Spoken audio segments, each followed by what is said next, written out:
My self के आज की जो क्लास है उसमें अपन स्टार्ट करने वाले हैं रेनफोर्समेंट सीमेंट कंक्रीट। तो देखो बेसिकली सबसे पहले अपन बात करते हैं आरसीसी होता क्या है।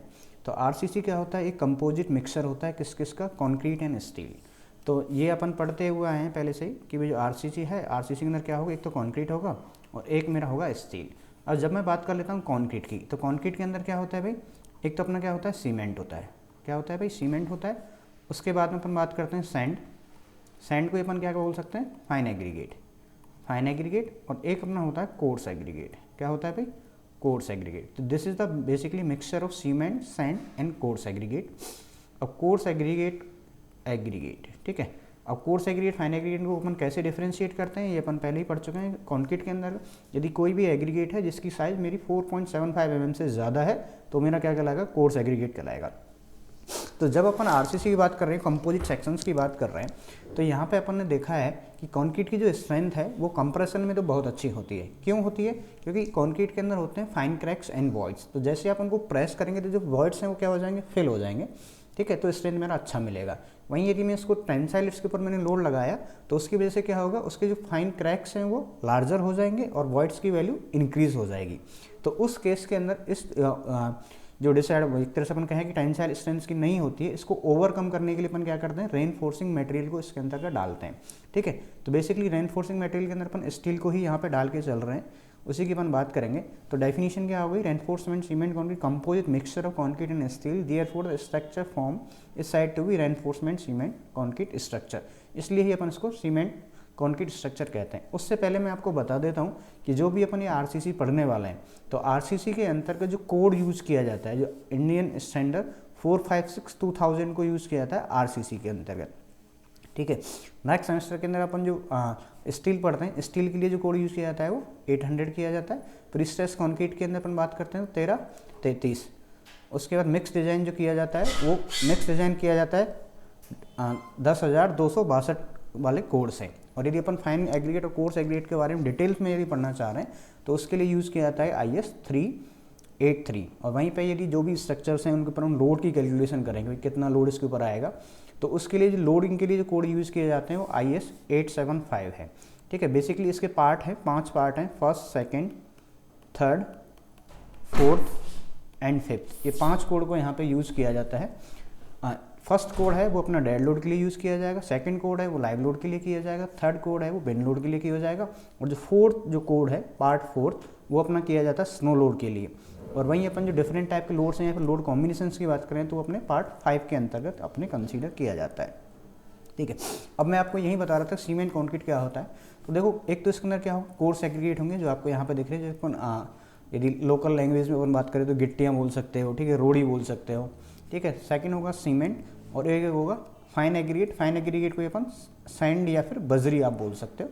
ठीक है, इसके अलावा अपन इसके अंदर वाटर यूज़ करते हैं। और वाटर क्या करता है, सीमेंट के साथ रिएक्ट करता है, हाइड्रेशन होता है, यहाँ से एक बाइंडिंग प्रॉपर्टी वाला स्टिकी पेस्ट बनता है। इसके अलावा यदि अपन कंक्रीट की कुछ प्रॉपर्टीज़ को ऑल्टर करना चाहें, ठीक है, तो इसके लिए अपन इसको अंदर एडमिक्सर्स को यूज़ किया जाता है। अब ऑल्टर मतलब होता है चेंज करना, यानी स्ट्रेंथ को इंक्रीज़ करना हो, वर्केबिलिटी को कम करना हो, ज़्यादा करना हो, तो वहाँ पे अपन इसको यूज़ करके चलते हैं। तो बेसिकली जो कंक्रीट है वो किस किस का मिक्सचर हो गया, सीमेंट, सैंड एंड एग्रीगेट का हो गया, कुछ मात्रा में इसके अंदर वाटर होगा लिमिटेड प्रोपोर्शन के अंतर्गत। तो ये बेसिक सा बात किया मैंने सीमेंट कंक्रीट का। उसके बाद जो भी मटेरियल्स हैं, जैसे सीमेंट की मैं बात करूँ, सबसे पहले सीमेंटिंग मटेरियल की हम बात कर लेते हैं। तो सीमेंट की जो OPC की जो ग्रेड की जाती है वो 3 ग्रेड होती हैं OPC की, 33, 43 एंड 53। ठीक है, इसके अलावा यदि आपको वाइट कंक्रीट बनानी हो तो उसके लिए अपन क्या होता है, मेटन क्लोनिक एक अपना क्या होता है, एडमिक्सचर्स होता है, उसको इसके अंतर्गत डालते हैं पोजोलाना के अंतर्गत। ठीक, अब यदि वाटर की बात करें, जो वाटर अपन कंक्रीट के अंदर यूज़ कर रहे हैं, तो वाटर के अंतर्गत कुछ लिमिट्स दी हुई हैं अपन को। जैसे अपन वाटर के अंदर क्या होता है, TDS होता है, टोटल डिजोल्व सॉल्ट होते हैं, उसके अंदर ऑर्गेनिक मैटर्स होते हैं, उसके अंदर इनऑर्गेनिक सॉल्ट होते हैं, उसके अंदर कुछ सल्फेट होते हैं, क्लोराइड होते हैं, सस्पेंडेड मैटर्स होते हैं। तो यदि एक सर्टेन लिमिट से यदि इनकी वैल्यू ज़्यादा है तो इस केस के अंदर क्या करेगा, अपनी कंक्रीट की स्ट्रेंथ को क्या करते हैं, अफेक्ट करते हैं।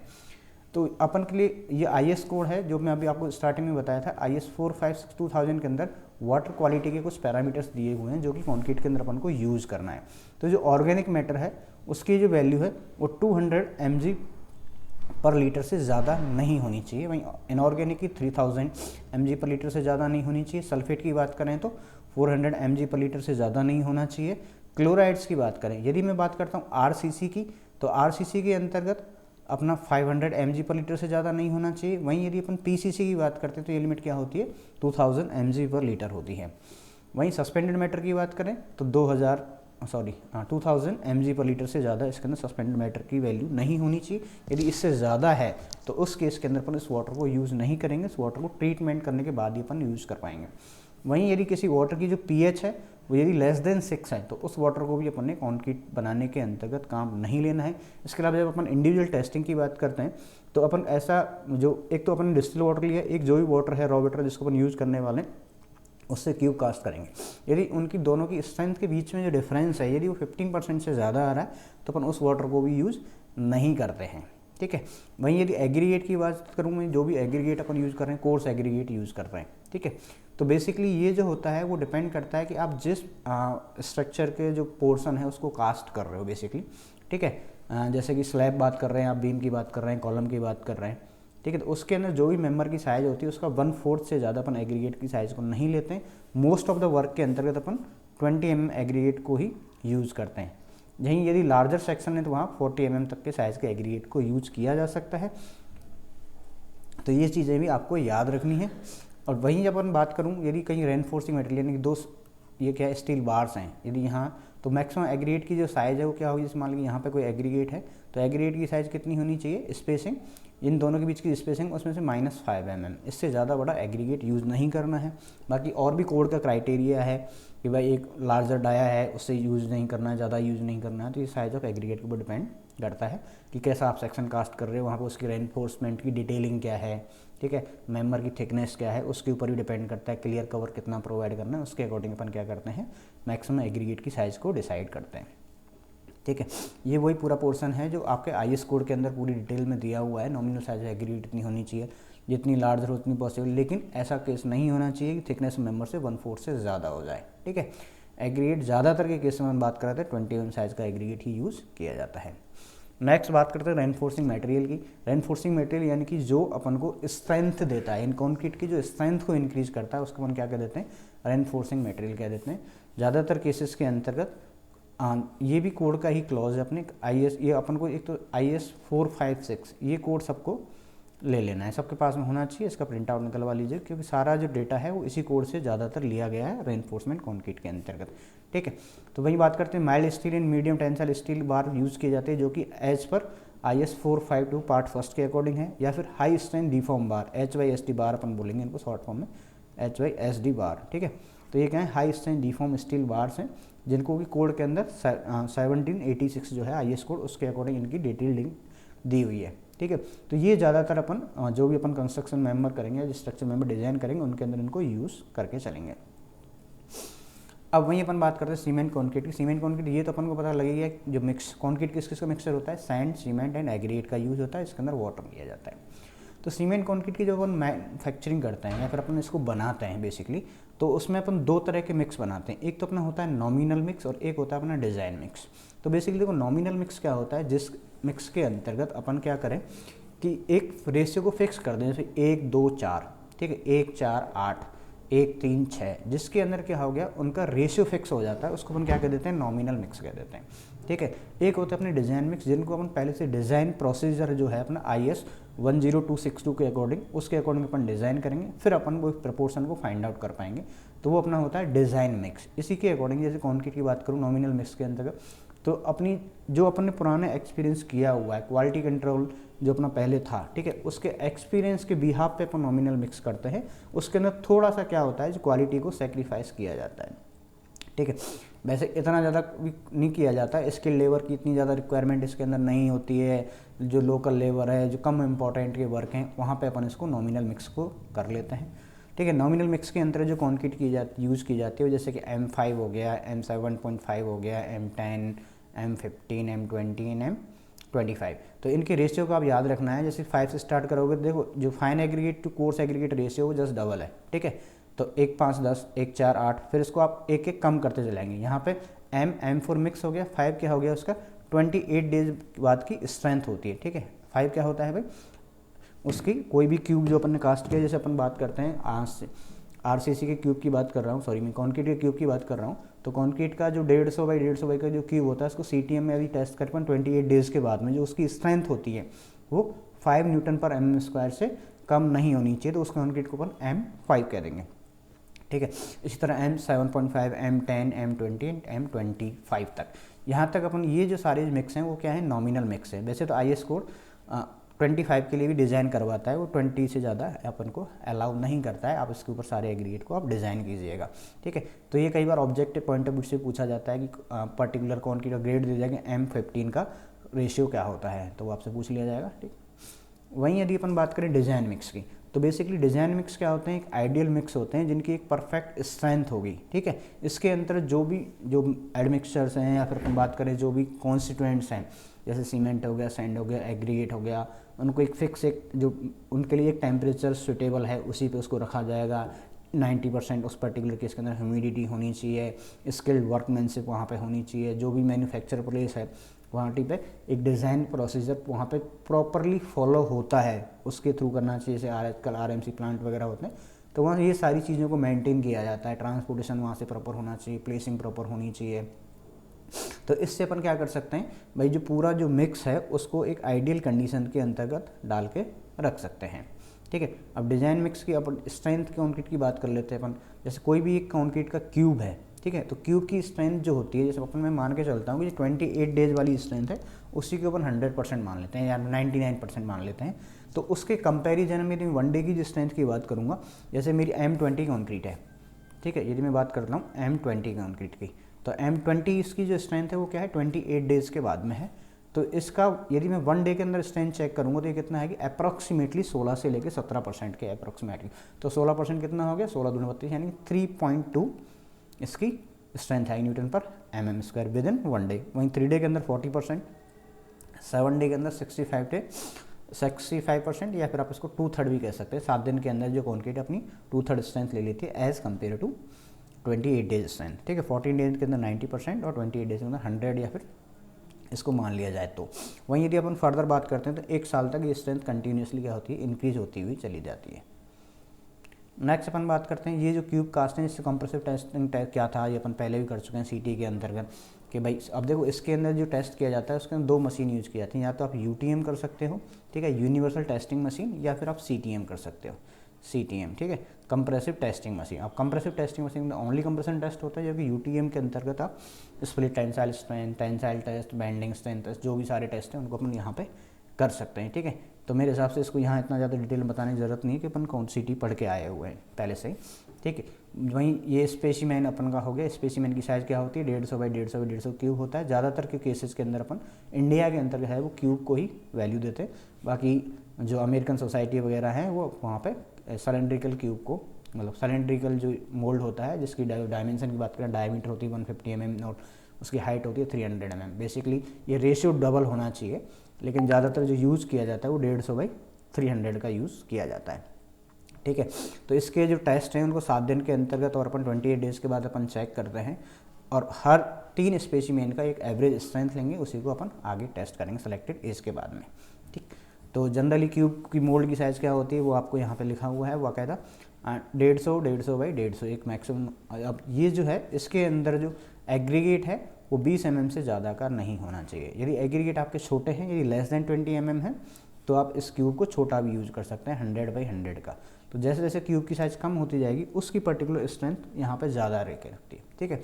वहीं सिलेंड्रिकल मोल्ड की मैंने बात करी तो हाइट और डायमीटर का जो रेशियो है वो क्या होता है, 2:1 होता है, ठीक है। जनरली अपन यूज़ करते हैं, जो हाइट यूज़ करते हैं वो 300 mm या फिर 30 सेंटीमीटर कह सकते हो आप इसको, ठीक है। और जो डाया होता है वो कितना होता है 150 mm या फिर 15 सेंटीमीटर, जो भी आप सेंटीमीटर में कंसीडर करो या फिर mm के अंदर कंसीडर कर लो, वो आपके ऊपर डिपेंड करता है। नेक्स्ट अपन बात करते हैं जब अपन टेस्टिंग जो कर रहे हैं तो एवरेज जो टेस्टिंग की जो वैल्यू है, मान लिया मैंने 30 टेस्ट को किया, ठीक है, 30 स्पेसिमेन लिए और उनका सबका क्या निकाला भाई, मैंने स्ट्रेंथ निकाला। तो पर्टिकुलर किसी भी इंडिविजुअल यदि टेस्ट की मैं बात करूँ तो यदि इसका मैंने एवरेज निकाला है उस एवरेज से 50% से ज़्यादा वेरिएशन नहीं होना चाहिए। यदि मेरा एवरेज ये आया है एफ एवरेज, तो एफ एवरेज से 15% कम और 15% ज़्यादा, इन दोनों के बीच की रेंज के अंतर्गत सारे जो क्यूब है उनकी स्ट्रेंथ आनी चाहिए। यदि ऐसा नहीं है तो आपको ये टेस्ट फेल हो जाएगा, उसको आपको रिपीटेड टाइम से करना पड़ेगा। ठीक है, ये चीज़ आपको यहाँ पे याद रखनी है। नेक्स्ट अपन बात करते हैं टेंसाइल स्ट्रेंथ की। तो देखो बेसिकली कंक्रीट का जो डायरेक्ट टेंसाइल टेस्ट नहीं किया जाता है, ये आपको पता होना चाहिए। ठीक है, तो इसके लिए अपन दो टेस्ट करते हैं। एक तो अपना क्या होता है स्प्लिट टेंसाइल स्ट्रेंथ टेस्ट होता है, और एक होता है अपना फ्लेक्सरल टेस्ट या फिर मॉडुलस ऑफ रप्चर टेस्ट। ठीक है, तो फ्लेक्सरल का मतलब होता है बेंडिंग। तो अल्टीमेटली क्या करेंगे अपन, एक क्यूब कास्ट करेंगे जिसकी जो साइज़ रहेगी अपनी, ठीक है, तो इसकी साइज़ तो क्या रहेगी 15x15, और इसकी लेंथ रहेगी क्या रहेगी 700 mm। ठीक है, mm सेंटीमीटर को आपको पता लगी गया होगा, 15 सेंटीमीटर या फिर आप 150 mm कुछ भी कह सकते हो, दोनों ही बात एक ही है। वहीं ये 70 सेंटीमीटर की बात करें या फिर अपन 700 mm की बात करें। ठीक है, तो एक बीम कास्ट करेंगे, इस बीम को अपन दो सपोर्ट्स के अंदर रख देंगे, इसकी लेंथ हो गई L। यहाँ पे अपन एक P लोड लगाएंगे। इस लोड की वजह से क्या होगा भाई, अब जैसे जो कोई भी बीम है, इस बीम के ऊपर अपन लोड लगाते हैं तो क्या होगा, एक ऊपर ये इस तरह से कुछ डिफ्लेक्ट होगी, क्या होगी भाई, ये कुछ इस तरह से डिफ्लेक्ट हो जाएगी। तो ऊपर के जोन के अंदर कंप्रेशन बनेगा, नीचे बनेगा टेंशन। तो इस टेंशन की वजह से जो स्ट्रेंथ आएगी उसी को अपन क्या कह देते हैं, स्प्लिट टेंसाइल स्ट्रेंथ टेस्ट कह देते हैं। यदि आपके एग्रीगेट है जो 20 mm से ज़्यादा साइज़ के हैं, तो आपको साइज़ क्या रहेगा क्यूब का, जो मतलब बीम का साइज़ क्या रहेगा 15x15/70। वहीं यदि एग्रीगेट की साइज़ लेस देन 20 mm है, तो आप साइज़ को 10x10/50 भी कंसीडर करके चल सकते हो। ठीक है, तो यहाँ से दोनों रोलर सपोर्ट है, रोलर सपोर्ट पर लोड लगाओगे तो यहाँ से जो मॉडुलस ऑफ रप्चर की जो वैल्यू आएगी वो अपनी क्या आएगी, PL/BD²। ठीक है, P यहाँ पे क्या है, जितना मैक्सिमम लोड लगाया जिसके ऊपर मेरा स्ट्रक्चर फेल कर गया था, यानी यहाँ पे क्रैक जो जनरेट हो गया उस लोड की बात कर रहे हैं। L क्या हो जाएगा, length of the supported beam, इन दोनों रोलर्स के बीच की डिस्टेंस कितनी है। V हो जाएगी विड्थ ऑफ स्पेसिमेन, जो कि यहाँ पे कितनी है 150 mm है। ठीक है, डेप्थ की भी बात करते हैं, डेप्थ कितनी है 150 mm। तो यहाँ से मॉडुलस ऑफ रप्चर की वैल्यू क्या आ जाएगी 0.7/FCK। ठीक है, तो FCK क्या होती है यहाँ पे, करेक्टरिस्टिक स्ट्रेंथ होती है। आप इसको डायरेक्टली कोड से हेल्प से निकाल सकते हैं। जैसे कि आपको 25 दे दी जाए, 25 की मॉडुलस ऑफ रप्चर या फिर फ्लेक्सरल स्ट्रेंथ की वैल्यू क्या होगी, तो अपन क्या लिख देंगे 0.7/25। तो 25 का अंडर क्या होगा 5, तो ये अप्रॉक्सीमेटली वैल्यू क्या आ जाएगी 3.5 Nm²। ये अपनी क्या होगी split strength tensile strength value हो गई। जो वहीं अपन डायरेक्ट स्ट्रेंथ की वैल्यू की बात करें, डायरेक्ट टेंसाइल स्ट्रेंथ जो होती है वो कितनी होती है 0.5 से लेके 0.625 FCR, यानी कि जो मॉडुलस ऑफ रप्चर की वैल्यू आई उसका 0.5 से लेके 0.625 वैल्यू होती है क्या, डायरेक्ट टेंसाइल स्ट्रेंथ की। आप इसको यहाँ से भी कंसीडर कर सकते हो, क्योंकि डायरेक्ट टेंसाइल स्ट्रेंथ के लिए अपने पास कोई भी टेस्ट अवेलेबल नहीं है। नेक्स्ट अपन बात करते हैं स्प्लिट टेंसाइल स्ट्रेंथ। तो अभी अपन ने क्या किया था, एक फ्लेक्सरल टेस्ट किया था। अब इसके अंदर स्प्लिट का मतलब क्या करते हैं, अपनी पूरा जो सिलेंडरिकल का जो क्यूब है, जो सेम साइज का पहले था 150 mm/150 mm, इसके ऊपर इस तरह से लोड लगाएंगे तो यहाँ पे क्या आ जाएगा, इस तरह का क्रैक्स फॉर्मेशन है, जैसे आप नीचे डायग्राम में दिख रहा होगा, ये जो यहाँ से क्रैक फॉर्म हो गया है। ठीक है, तो ये भी क्या है इनडायरेक्ट टेस्ट ही है। तो इसके अंदर क्या करते हैं, लेंथ ऑफ सिलेंड्रिकल मेजर कर लेते हैं अपन। अब लेंथ कितनी होगी यहाँ, वही 70 सेंटीमीटर या फिर 700 mm, जो भी आप लिखना चाहो। जिस लोड के ऊपर आ गया वो P हो जाएगा, पाई यानी कि ये तो अपना कांस्टेंट है। D क्या हो जाएगा, डायमीटर। तो डायमीटर यहाँ पे कितनी है 150 mm या फिर 15 सेंटीमीटर। इसको ही अपन कंसीडर करके यहाँ पे चलते हैं। स्प्लिट टेंसाइल स्ट्रेंथ कितनी होती है अपनी 2P/πDL, इस फॉर्मूले को भी याद रखना है। ठीक है, P क्या होता है यहाँ पे, मैक्सिमम लोड जितना अप्लाई किया है, L लेंथ ऑफ स्पेसिमेन हो गई, D डाया ऑफ स्पेसिमेन हो गया। और स्प्लिट टेंसाइल जो स्ट्रेंथ है वो अपनी यदि फ्लेक्सरल स्ट्रेंथ की बात करूँ तो उसकी 66 FCR होती है। ठीक है, यानी कि 2/3 होती है उसकी, किसकी FC, मतलब जो मॉडुलस ऑफ रप्चर या फिर अपन फ्लेक्सरल स्ट्रेंथ की अपन बात कर लेते हैं। यदि मैं सबसे ज़्यादा स्ट्रेंथ की बात करूँ, देखो अपन ने यहाँ किया था, ये कितनी होती है कंप्रेसिव स्ट्रेंथ को अपन FCK से नोट करते हैं। फ्लेक्सरल स्ट्रेंथ अपनी कितनी होती है 0.7/FCK हो गई। वहीं स्प्लिट टेंसाइल स्ट्रेंथ की बात करें तो ये किसकी होती है 0.66 FCR हो गई। जबकि डायरेक्ट टेंसाइल स्ट्रेंथ कितनी होती है, ये अपनी 0.5 से लेके 0.625 किसका FCR का होता है। तो सबसे कम कौन सी होगी, डायरेक्ट टेंसाइल स्ट्रेंथ, उसके बाद स्प्लिट टेंसाइल स्ट्रेंथ, फिर फ्लेक्सरल स्ट्रेंथ, और सबसे मैक्सिमम क्या होती है अपनी कंप्रेसिव स्ट्रेंथ होती है। तो ये अपने सारे ही स्ट्रेंथ क्राइटेरिया को अपन ने यहाँ पे बात कर लिया। ठीक है, वहीं अपन बात करते हैं factor influencing the strength concrete. यानी कि जितना अपना फैक्टर यानी स्ट्रक्चर बड़ा होगा या फिर क्यूब की साइज़ ज़्यादा होगी तो उसकी स्ट्रेंथ क्या होगी, कम होती हुई चली जाती है। जैसे मैं बात करूँ यहाँ पे कि कोई एक क्यूब है, ठीक है, और क्यूब की मैं साइज़ की बात करूँ वो कितना है, 100/100 का है। कितना है भाई, 100 mm/100 mm का है। तो उसकी स्ट्रेंथ यदि मैं 1 मान के चलूँ, ठीक है, या फिर अपन मान के जो अपना IS स्टैंडर्ड जो मान के चलता है, इंडियन स्टैंडर्ड, वो मान के चलता है 150 क्यूब को। यदि 150 वाले की स्ट्रेंथ को मैं यदि 1 मान के चलूँ तो यदि मैं इसको क्यूब की साइज़ को कम कर दिया, 100/100 कर दिया, तो इसकी स्ट्रेंथ क्या हो जाएगी, 5% इंक्रीज़ हो जाएगी। वहीं यदि मैं इस क्यूब की साइज़ को एग्रीगेट की को जो क्यूब है उसकी साइज़ को 200/200 कर देता हूँ, उसकी स्ट्रेंथ 5% कम हो जाएगी। वहीं 300/300 करूँ 13% तक स्ट्रेंथ इसकी कम हो जाती है। तो इसका डिस्कशन क्या निकला कि जैसे जैसे अपन कंप्रेसिव स्ट्रेंथ के क्यूब की साइज़ को डिक्रीज़ करते हुए चले जाएंगे तो उसकी स्ट्रेंथ वहाँ पे इंक्रीज़ होती हुई चली जाएगी। ठीक, अब ये तो एक तो टेस्ट स्पेसिमेन के ऊपर डिपेंड करती है इस कंक्रीट की स्ट्रेंथ। दूसरा स्ट्रेंथ करती है टाइप ऑफ स्ट्रेस कंडीशन, कि आपने स्ट्रेस कैसे लगाया है, आपने यूनी एक्सियल डायरेक्शन से यानी सिर्फ एक एक्सियल डायरेक्शन से लगाया है या फिर तीनों ही डायरेक्शन से इन ट्राई एक्सियल कंडीशन के अंदर लगाया है, फिर बाई एक्सियल कंडीशन के अकॉर्डिंग लगाया है, वो उसके ऊपर डिपेंड करता है। ठीक है, नेक्स्ट अपना डिपेंड करता है मॉइस्चर कंडीशन ऑफ स्पेसिमेन। यदि मैं किसी ड्राई स्ट्रेंथ की स्पेसिमेन चेक करूँ और एक मैं क्या करूँ सैचुरेटेड सैंपल के टेस्ट की चेक करूँ, तो जो मेरी ड्राई स्ट्रेंथ है वो क्या होती है, 10% ज़्यादा होती है, फिर 1.1 टाइम्स होती है किसके, सैचुरेटेड सैंपल की स्ट्रेंथ के।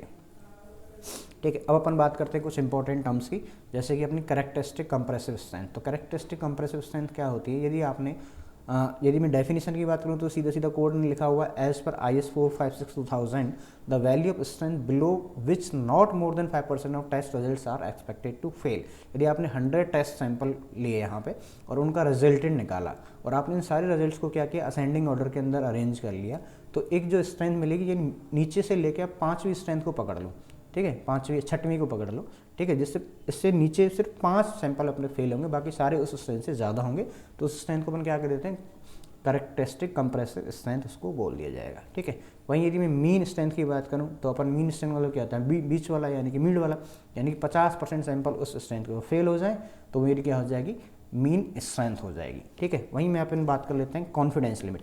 तो देखो बेसिकली कॉन्फिडेंस लिमिट क्या होती है कि आपको कोई भी सैंपल है उसकी मीन स्ट्रेंथ है FM यानी मीन स्ट्रेंथ। ठीक है, अब उससे एक स्टैंडर्ड डेविएशन को मैं पर्टिकुलरली सपोर्ट कर लेता हूँ, भाई इससे माइनस इतना गया और प्लस इधर गया, यानी प्रोबेबिलिटी डिस्ट्रीब्यूशन कर्व जो आपने देखा होगा वो हमेशा ऐसा होता है कुछ। ठीक है, ये ऐसा होता है, यदि ये वैल्यू मेरी FM है, मीन है, ठीक है, तो इससे यदि प्लस कर दूंगा 1.646 सिग्मा तो ये हो जाएगी, और यदि माइनस कर दूंगा तो ये हो जाएगी। यदि इसमें FM में से माइनस क्या कर दिया, 1.646 सिग्मा। तो इन दोनों के बीच की जो लिमिट होती है उसको हम क्या कह देते हैं, कॉन्फिडेंस लिमिट कह देते हैं। क्या बोल देते हैं भाई, कॉन्फिडेंस लिमिट बोलते हैं। तो कॉन्फिडेंस लिमिट क्या होगी, तो मैक्सिमम प्रोबेबिलिटी है जिसके अंतर्गत हर जो टेस्ट रिजल्ट के ज़्यादातर जो चांस है वो इसी रेंज के अंदर आएंगे। ठीक है, उसको अपन क्या कह देते हैं भाई, कॉन्फिडेंस लिमिट बोल दिया जाता है। अभी अपन थोड़ा सा प्रोबेबिलिटी कर्व के बारे में थोड़ा सा आगे पढ़ेंगे।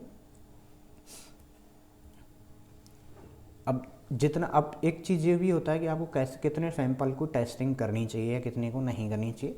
तो मिनिमम नंबर ऑफ टेस्ट की जब मैं बात करता हूँ तो कोई भी स्टैंडर्ड डेविएशन आपको कैलकुलेट करना है तो मिनिमम 30 ही होने चाहिए। 30 सैंपल की आप टेस्टिंग करो तभी जाके आप डेविएशन को निकाल सकते हैं।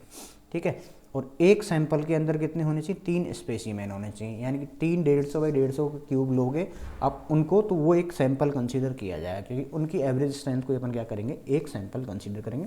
तो इस तरह से अपन को 30 सैंपल लेने, तो टोटल क्यूब कितने कास्ट करने पड़ेंगे अपन को, 90। ठीक है, वहीं यदि मैं बात करूँ इंडिविजुअल वेरिएशन की बात करूँ, यदि टेस्ट अपन कर रहे हैं तो इंडिविजुअल वेरिएशन भी 15% से ज़्यादा नहीं होना चाहिए। यदि ऐसा है तो आपको टेस्ट को रिवाइज करना पड़ेगा। ठीक है, वहीं IS कोड ने जो सिग्मा की जो वैल्यू, जैसे अपने FM की बात करी, मीन की बात करी, तो मीन क्या होती है अपनी FCK प्लस 1.646 सिग्मा। ठीक है, सिग्मा क्या था यहाँ पे, स्टैंडर्ड डेविएशन था। तो स्टैंडर्ड डेविएशन की वैल्यू की बात करूँ तो M20 और M25 के लिए स्टैंडर्ड डेविएशन की वैल्यू 4 होती है, और M30 से लेकर 60 के लिए वैल्यू कितनी होती है अपनी, 5 होती है। ये भी आपको यहाँ पे याद रखने की स्टैंडर्ड डेविएशन की वैल्यू क्या होती है। जैसे ये अपन को यहाँ पर एक फ्रीक्वेंसी डिस्ट्रीब्यूशन या फिर प्रोबेबिलिटी डिस्ट्रीब्यूशन डायग्राम यहाँ पे दिख रहा है। ठीक है, तो ये अपने FCK है, यानी कि ये एक FCK का मतलब क्या था, एक ऐसी स्ट्रेंथ जिससे कम स्ट्रेंथ सिर्फ 5% एग्री मतलब कि सैंपल्स की है, तो उसको अपन FCK कह देते हैं। F मीन यानी कि ज़्यादातर जो टेस्ट रिजल्ट्स हैं उनकी वैल्यू कहाँ आ रही है, F मीन के ऊपर आ रही है। ठीक है, तो F मीन और FC का रिलेशन तो अपन को पता लग ही गया, क्या होती है, FM = FCK प्लस 1.646 6 सिग्मा। ठीक है, सिग्मा क्या क्या है यहाँ पे, स्टैंडर्ड डेविएशन, एफएम क्या है, मीन स्ट्रेंथ है, एफसीके क्या है, कैरेक्टरिस्टिक स्ट्रेंथ है। तो और कॉन्फिडेंस लिमिट क्या थी मेरी, इन दोनों के बीच की लिमिट, यानी एफएम में से माइनस कर दो और प्लस कर दो तो वो क्या हो जाती है, कॉन्फिडेंस लिमिट हो जाती है। तो ज़्यादातर जो टेस्ट सैंपल है उनके रिजल्ट क्या होगी, इन दोनों के बीच के अंदर ही आएगा, यानी कॉन्फिडेंस लिमिट के बीच के अंदर ही आता है।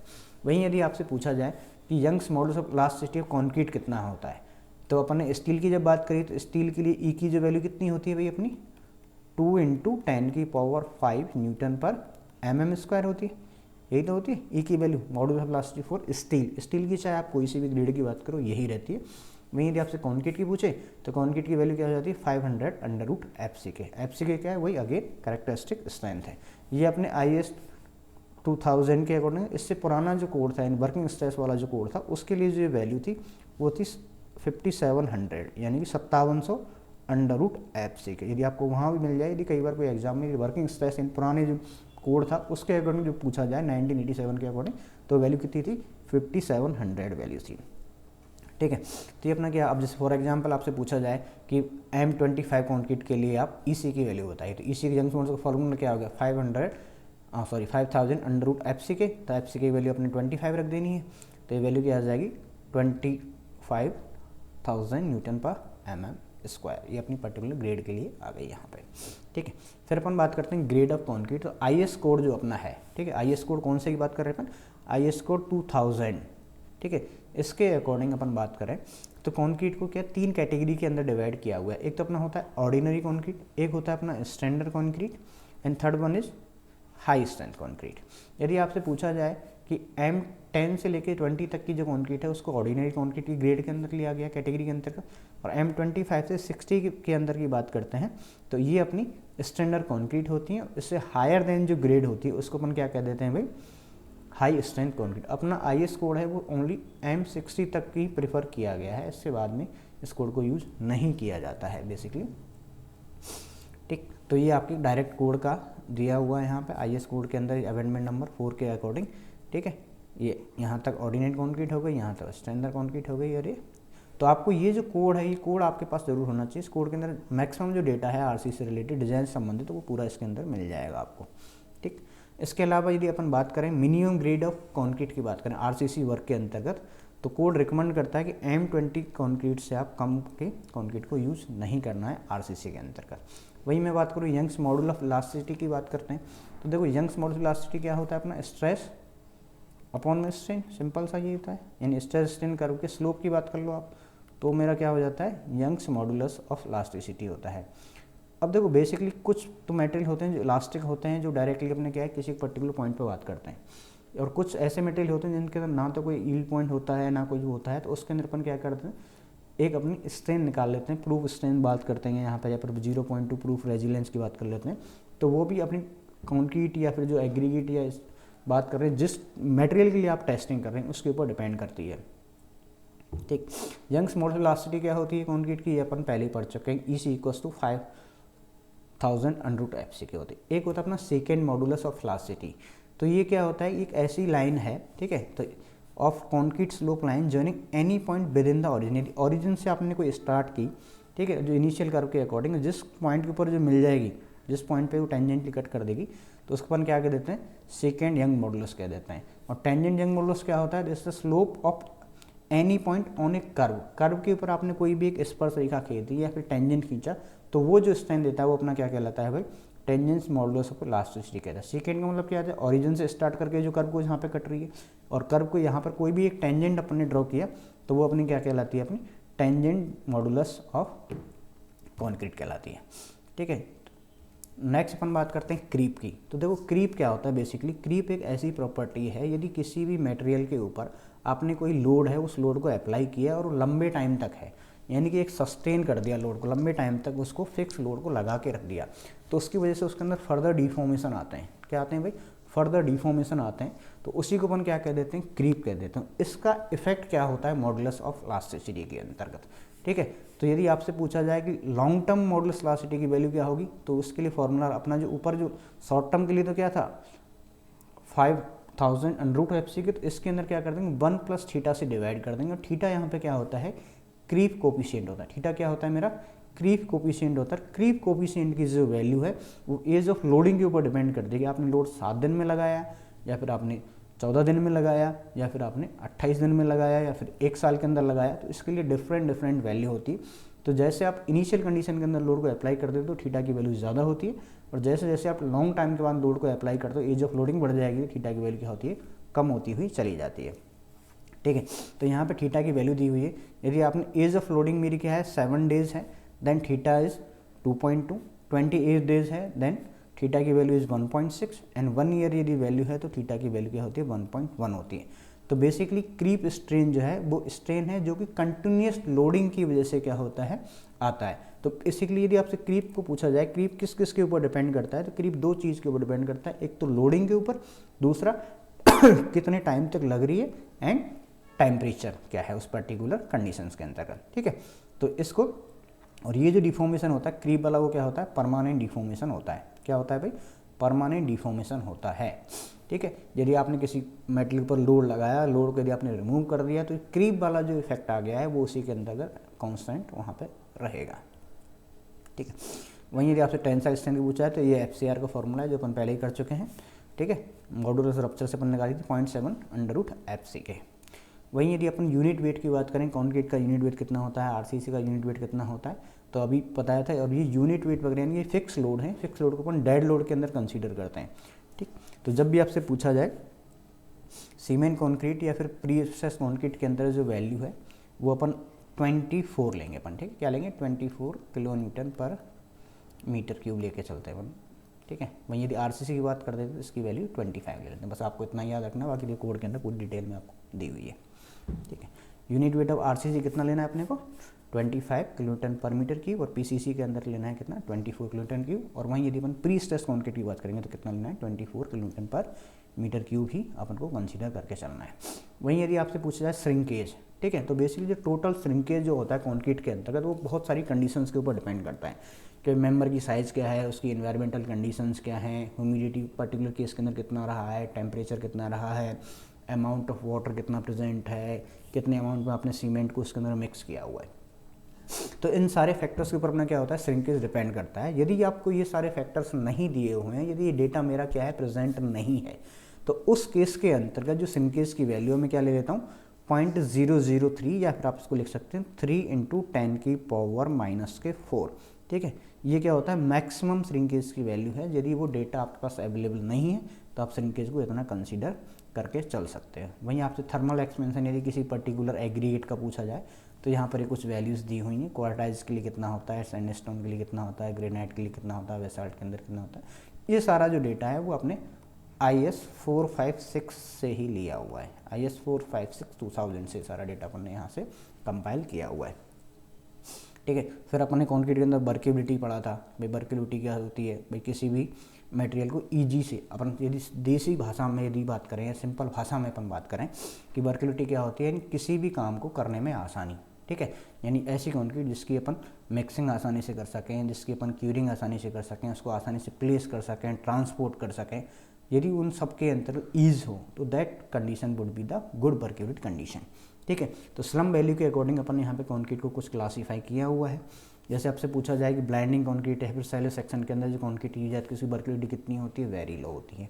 तो स्लम वैल्यू की बात करें तो वेरी लो कॉन्क्रीट के अंदर स्लम टेस्ट करते ही नहीं है। इसके लिए अपन क्या करते हैं, या तो अपन करते हैं बेबी टेस्ट या फिर अपन करते हैं कॉम्पैक्शन फैक्टर टेस्ट। ठीक है, वही अपन मीडियम कॉन्क्रीट की बात करें, मीडियम कॉन्क्रीट यूज कहाँ यूज़ किया जाती है, पेमेंट यूजिंग पेवर्स के अंदर, मास कॉन्क्रीट के अंदर, लाइटली रेनफोर्समेंट सेक्शन के अंदर, beam columns, hand place payment के अंदर यूज़ किया जाता है। तो वहाँ पे जो डिग्री वर्केबिलिटी क्या हो जाएगी, लो हो जाएगी नाम उसका, और स्लम की जो वैल्यू रहती है वो रहती है 25 से लेकर 75।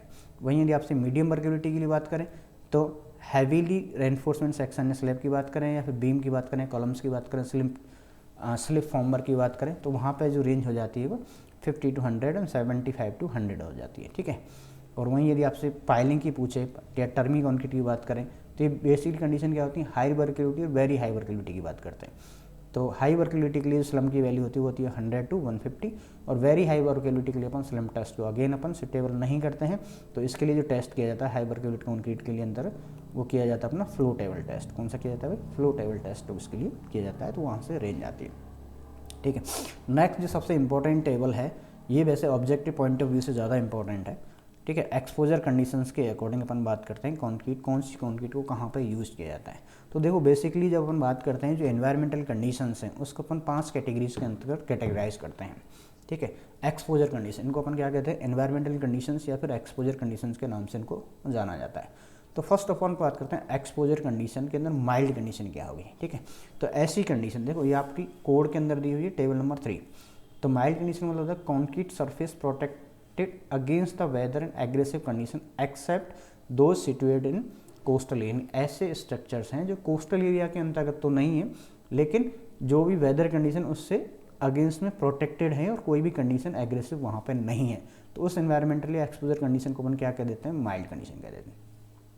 सेकेंड कंडीशन आएगी अपनी मॉडरेट, ठीक है। मॉडरेट कंडीशन क्या है, concrete surface sheltered from severe rain in freezing whilst wet, concrete exposed to condensation of rain, concrete continuously under water, concrete contact with buried under non-aggressive soil, concrete surface sheltered from the saturated salt and coastal area। यानी जो concrete की surface है वहाँ पे क्या है, बहुत ज़्यादा तेज़ बारिश है उससे तो अपन ने प्रोटेक्ट किया हुआ है, फ्रीजिंग से ही प्रोटेक्ट किया हुआ है, ठीक है। लेकिन वो क्या है, अंडर वाटर के अंदर कंटिन्यूसली है, यानी पानी के अंदर यदि कोई स्ट्रक्चर है तो वो कंडीशन बनेगी मेरी सेकंड वाली कंडीशन, मॉडरेट कंडीशन, ठीक है। थर्ड कंडीशन की अपन बात करते हैं सीवर कंडीशन के अंतर्गत, जब मेरा जो सरफेस है वो सीवर के लिए भी क्या है, एक्सपोजर है, यानी उसके ऊपर सीवर यदि हैवी रेन हो रही है वो भी डायरेक्टली टच में उसके अंदर वाटर आ रहा है, तो उसको अपन क्या कह देते हैं, कॉन्क्रीट सरफेस है वो एक्सपोज है सीवर कंडीशंस के अकॉर्डिंग, जिसके अंदर फ्रीजिंग ये सारी कंडीशन हो सकती हैं, ठीक है। और कॉन्क्रीट है वो separately immerse in sea water, या फिर सी वाटर में कंप्लीटली क्या हो, इमर्स हो। देखो वाटर अंडर वाटर केस अलग है और सी वाटर वाला अलग। सी वाटर के अंदर क्या होता है, सॉल्ट्स भी प्रेजेंट होते हैं, तो वो ज़्यादा थोड़ा सा खतरनाक एक्सपोजर कंडीशन होता है कंपेयर टू यदि नॉर्मल अपन अंडर वाटर की बात करें। फिर वेरी सीवर कंडीशन की बात करें तो concrete surface expose to sea water spray, spray का मतलब होता है कभी बार आ रहा है, कहीं फ्रीजिंग तो कंडीशन वाली, कभी ड्राई हो रही है, फिर वेट हो रही है, ठीक है। और बहुत ज़्यादा एग्रेसिव सब सॉइल है वहाँ पे, जिसके अंदर सॉल्ट्स हैं, एल्कलीज प्रेजेंट हैं उस सॉइल के अंतर्गत, उस स्ट्रक्चर की बात कर रहे हैं, तो अपनी क्या हो जाती है, वेरी सीवर कंडीशन हो जाती है। और एक्सट्रीम एक्सपोजर कंडीशन आती है जो टाइडल जोन है यहाँ पर डायरेक्टली, ठीक है। टाइडल जोन है या फिर किसी भी एक्सेसिव लिक्विड को अपने स्टोर किया हुआ है, बहुत उसमें एसिड्स हैं, बेसिक्स हैं, वो डायरेक्टली कंक्रीट के टच में अंदर आ रहे हैं, तो उस कंडीशन को क्या कहते हैं, एक्सट्रीम कंडीशंस कह देते हैं।